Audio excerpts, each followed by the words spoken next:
Hey folks, we did some really nice debating on Thursday and Friday, and some really solid prep that you guys did prior to Wednesday, and then supplemental prep on Wednesday.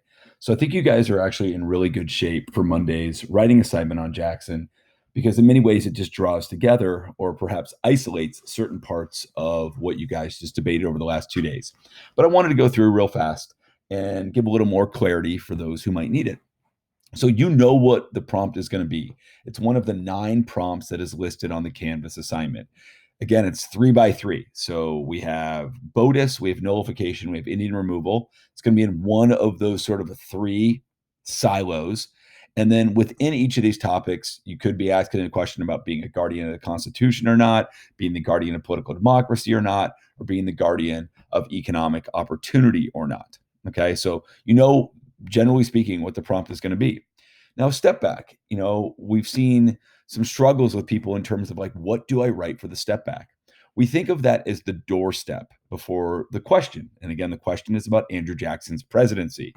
So, like, what events, social, political, economic, biographical, help us understand the context for Jackson's presidency starting in 1829 and going all the way until 1837? Okay. Frame of reference, either going to be political democracy, either going to be economic opportunity, or guardian of the Constitution, all which I've given you prior. So you can simply use my frame of references if you like it.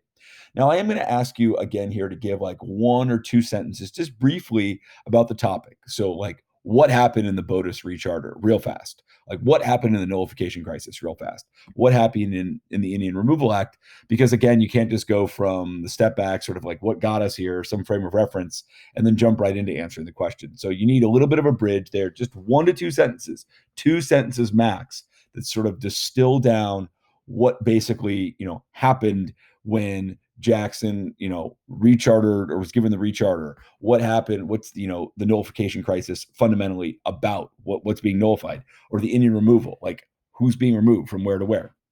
Now, your thesis. This is going to be different than most theses we write. We're sort of still baby stepping in.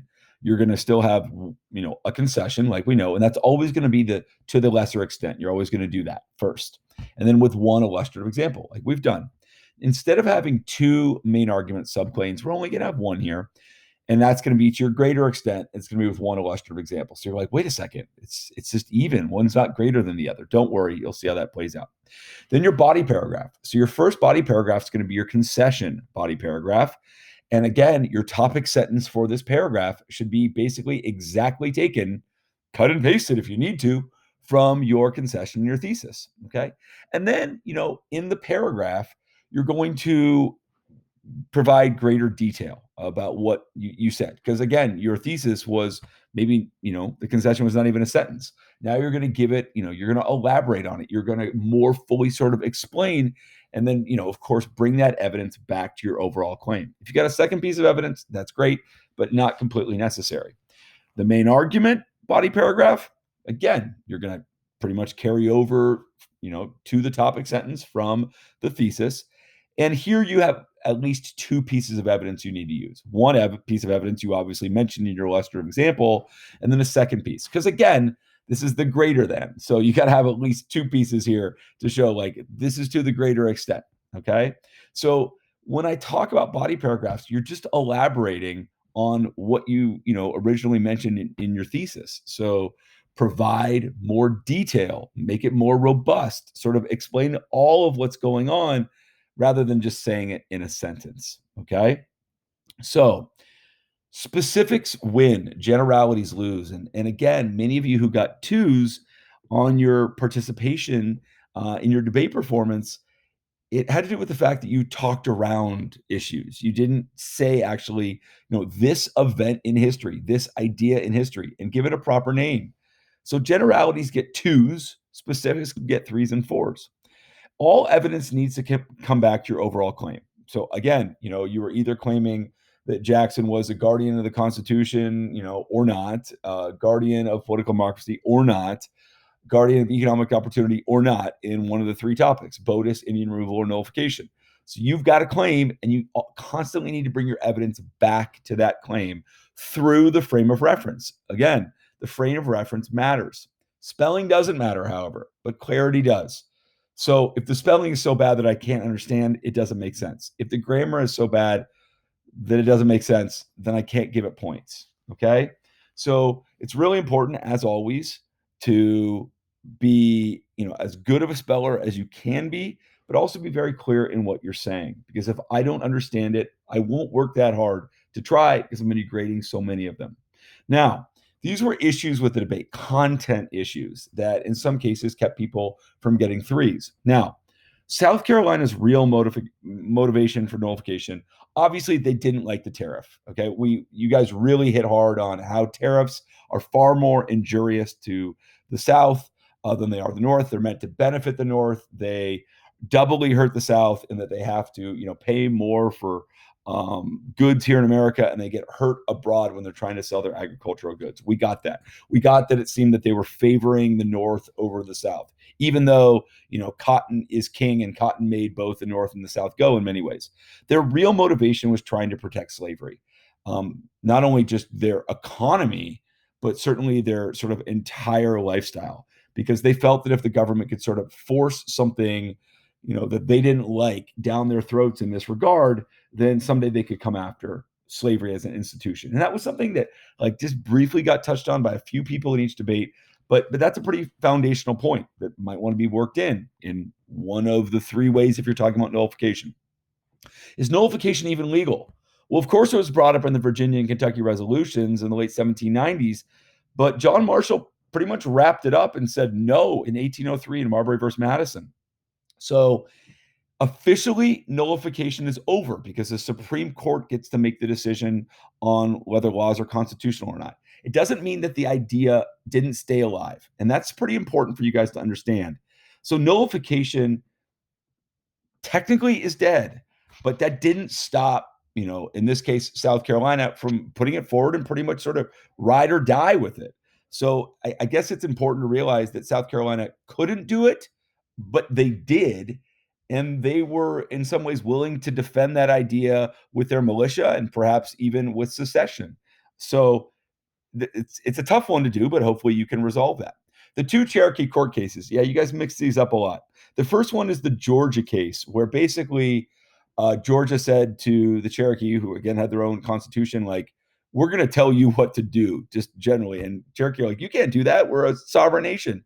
And John Marshall's like, oh, I'm sorry. You're not actually a sovereign nation according to us, but you're not a state either. So you're what we call a domestic dependent nation, and we can't really even deal with you. We don't really even know how. So I'm sorry. Like, I guess you're just going to have to go back and let Georgia do what it wants. Okay. So this was a loss for the Cherokee and a win for Georgia. But then Georgia got sort of really excited. And they're like, well, not only are we going to tell them what to do, we're going to tell people what they can and can't do in terms of going on to Cherokee land. And they made it so that Christian missionaries had to have these licenses, and the Cherokee, particularly Worcester, as it is pronounced, one of these missionaries filed suit. And in the end, John Marshall's like, okay, yeah, I can handle this one because this suit is actually brought by an American, okay, Worcester.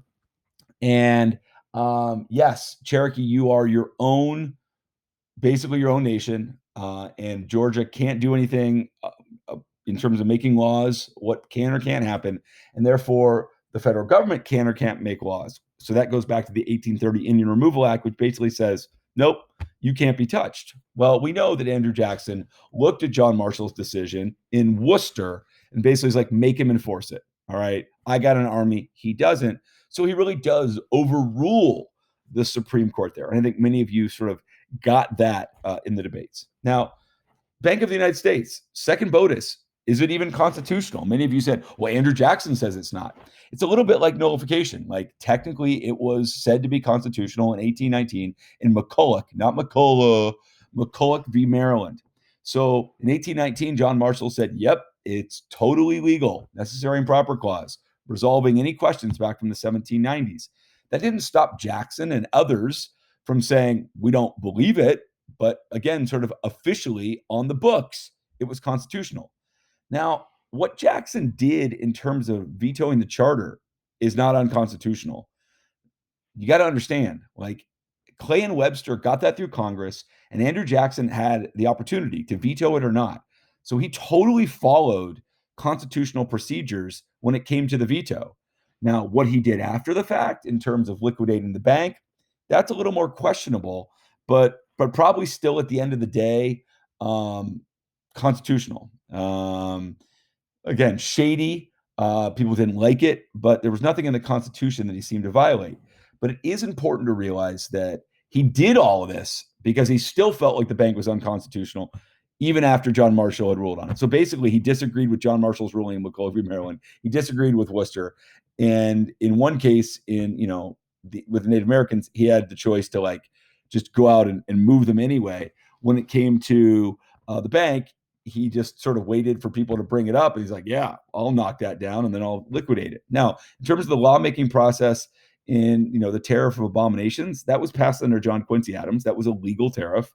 And then the compromise tariff that Jackson did help engineer, the tariff of 1832, which was a lower tariff, that was, again, passed by Congress, signed by the president. The force bill by Jackson was, again, passed by Congress, signed by the president. So everything there was, constitutional as well.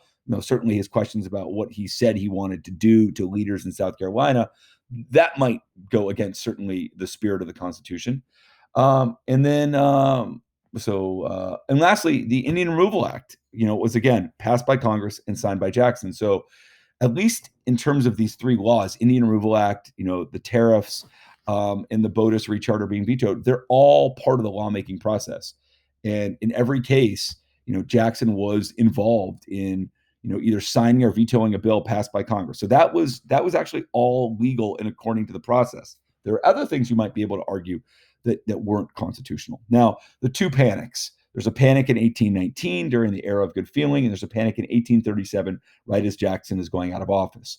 The first panic really convinced Westerners that Botus was up to no good, that it didn't care about the dirty, dusty farmers, because basically Botus said to state banks, get all the money back from the dirty, dusty farmers, call in your loans. And it really made the Westerners feel like it was this cold, callous, aristocratic institution that only catered to the elite. The Panic of 1837 is in part due to what Jackson did when he took all the money out of Botus and put it in his, quote, pet banks. And they went through sort of, reckless loans that went out to speculators, and ultimately too much speculation, and that bubble burst. And so, 1819 was what caused Jackson to not like the bank. And then maybe the Panic of 1837 made people realize, well, maybe we should have a bank.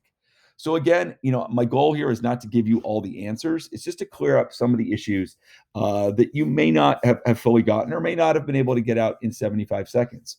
It's definitely a smart idea to go back and again, listen to my video lectures again, now that you've got this context, to go back and review all of your notes. Technically speaking, the writing assessment on Monday is open note because, again, I'm not there in your room. So I don't know that you'd want to write things ahead of time because you don't know what it's going to be. It could be any of those 9 prompts. But we are going to have 42 minutes or so to write it. So you're going to need to show up early for second period if you're in second period, and we're going to write into the break. And if you're in third period, I'm going to have you show up a little early, and then we'll write into the break. And again, if you're in third period and you're watching this, I am so sorry for keeping you guys that late today. I feel terrible, and I really irresponsible, and I'm so sorry about that. All right, folks, good luck in your preparation. Bye-bye.